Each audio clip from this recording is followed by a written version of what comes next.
Okay, so my name's Austin, and this is my next video in the series on why I love the novel Infinite Jest. And in this video, I'm going to talk about a section that happens right before the end of the novel, which is the story of how Barry became the head trainer at ETA. It starts by saying that from a very young age, Barry always wanted to be an athletic trainer, to the point where by the time he made it into college at BC, that's what he was choosing to study. While he was in school, he had an older brother who was in seminary training to become a Catholic priest. And it seems this brother had a crisis of faith and was on the edge of dropping out. Barry, for reasons discussed in the novel, didn't want this to happen, so he goes to visit the brother and tries to persuade him to not drop out. Once they start talking, it becomes clear to Barry that his brother has had a loss of faith in humanity and the concept of human empathy, and he no longer believes spending his life in service of his fellow humans is a good use of his time. Barry tries to change his mind, and they argue back and forth about this. They have many conversations, and yet at the end of the day, no one's mind changes.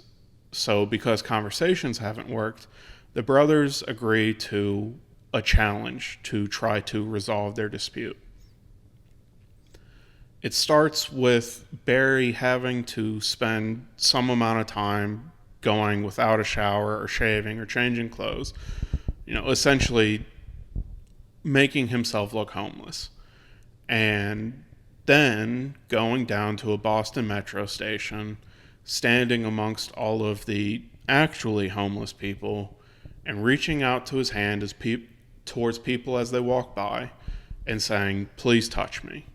Right? Just simply requesting for someone to touch him.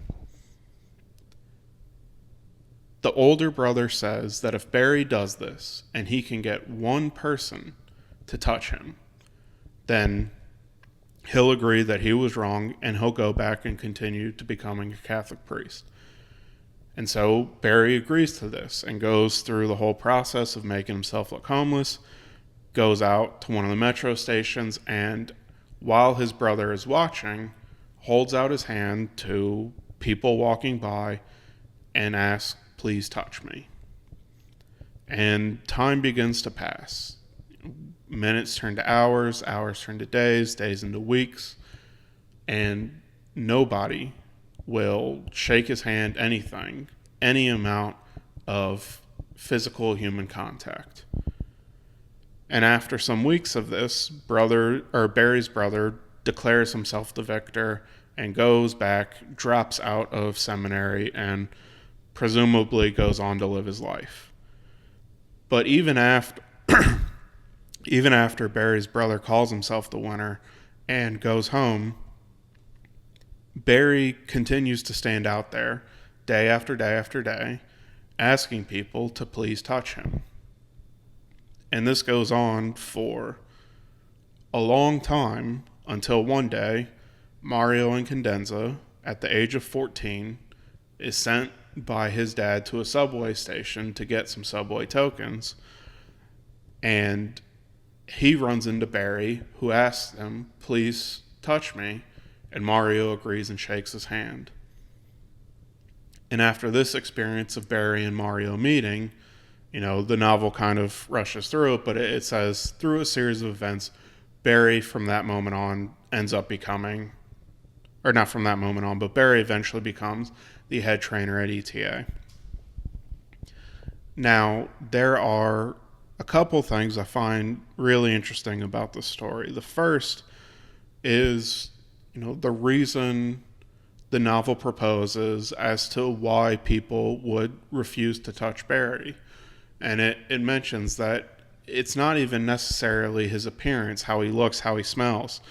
It's just that any normal person in our society wouldn't interpret his request literally. For someone saying, please touch me, right? The most simple interpretation of this request is to take it literally, but most people wouldn't view it that way because of the way that our society has brought us up, our understanding of, homelessness and the interactions between people that aren't homeless and people that are. They would just assume that this was a new way of someone asking for money. And in fact, Barry, although he never gets any kind of physical contact, starts bringing in, a lot of money. He's given a lot of money by the people passing by, because when he says, please touch me, they just think this is some new way of asking for it, and it tends to be effective.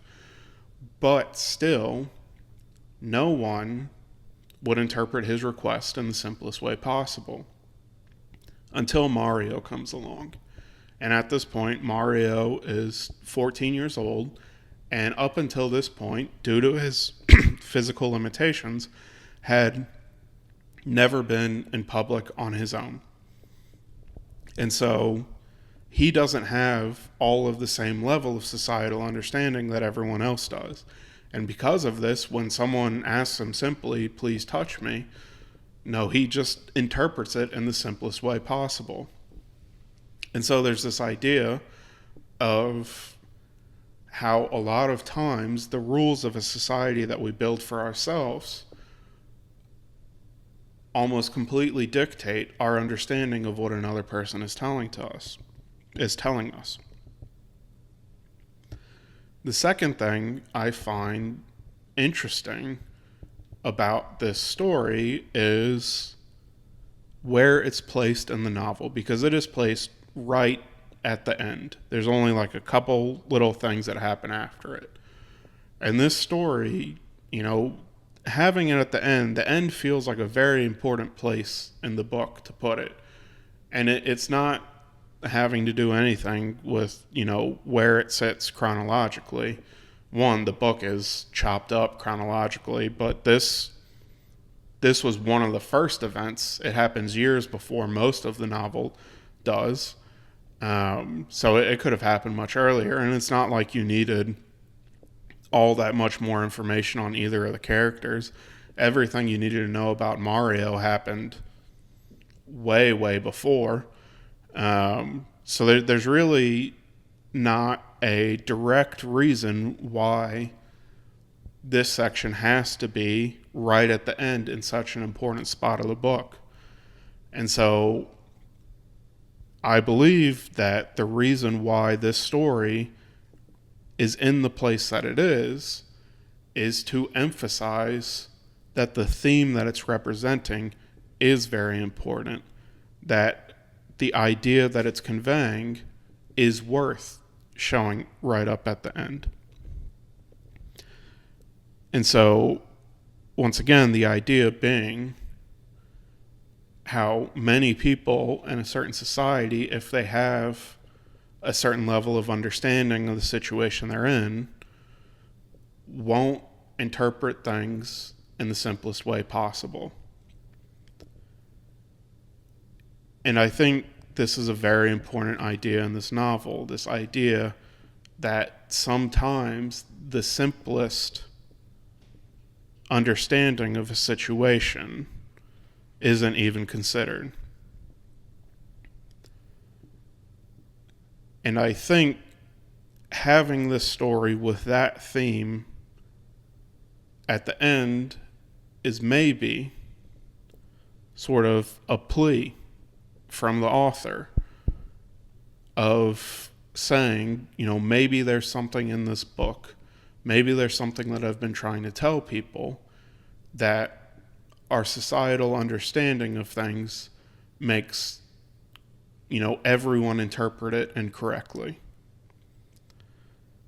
That maybe there are certain things that he's trying to say in this book that can only be understood if people approach it by removing all societal assumptions and just try to interpret what he's saying in the simplest way possible. I think that's a very important theme in this book, and I think it's a major reason why this story, which could show up anywhere in the book, shows up right at the very end. Anyways, that's all.